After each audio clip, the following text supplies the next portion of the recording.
Je le regrette encore. Ça fait 35 ans et je regrette toujours d'être parti. Je ne sais pas pourquoi je poste ça mais je dois me débarrasser de ça.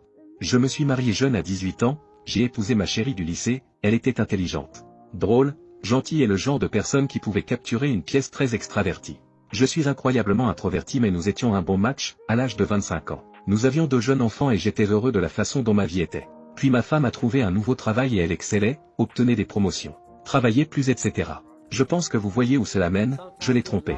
Alors qu'elle travaillait tard pour gagner de l'argent pour subvenir aux besoins de nos enfants. Je cultivais un ressentiment envers elle. Elle n'était pas à la maison pour préparer le dîner et je n'ai jamais pris la peine d'apprendre à cuisiner. La lessive s'empilait pendant quelques jours parce que je ne le faisais pas et je faisais la course à l'école avec les enfants parce qu'elle était au travail. Mais je n'ai jamais exprimé ce que je ressentais et chaque jour, ma magnifique femme rentrait à la maison. Je faisais semblant que tout allait bien alors que ce n'était pas le cas. Je sais que si je lui avais dit ce que je ressentais, elle aurait écouté, mais je ne l'ai pas fait. J'ai rencontré une femme au travail et nous avons parlé au téléphone constamment pendant quelques semaines, les choses sont rapidement devenues inappropriées et je ne l'ai pas arrêté. J'ai écrit à ma femme une carte d'anniversaire lui disant combien je l'aimais et à quel point c'était une personne incroyable. Puis 2 semaines plus tard, je l'ai quittée. Et le pire, c'est qu'elle ne m'a jamais crié dessus ni rien. Elle est restée là et m'a regardé prendre mes affaires pendant que mes enfants étaient dans l'autre pièce complètement inconscients de ce qui se passait. Elle est juste restée là à pleurer en silence. J'ai brisé la meilleure personne de ma vie.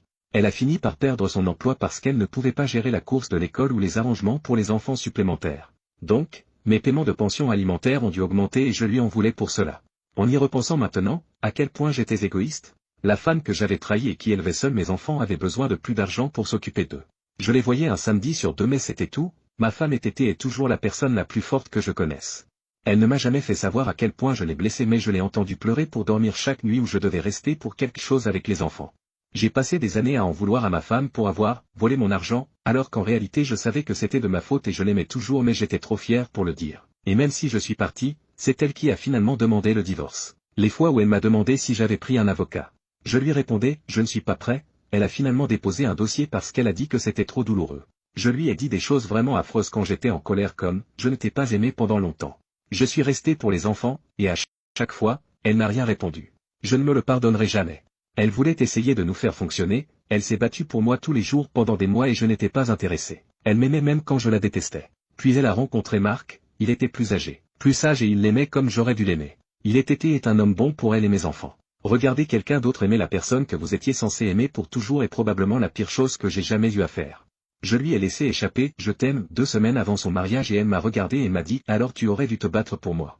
Parce que je t'aurais aimé pour toujours si tu me laissais faire, le jour de son mariage. » Je me suis assis devant l'église dans ma voiture, me disant que je m'opposerais au mariage.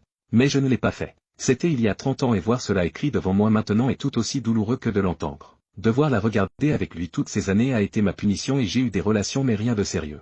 Je ne me pardonnerai jamais ce que j'ai fait, cela aurait dû être notre 42e anniversaire de mariage aujourd'hui. Je ne pense pas que quiconque survive entièrement à l'infidélité, je pense que vous apprenez à vivre avec.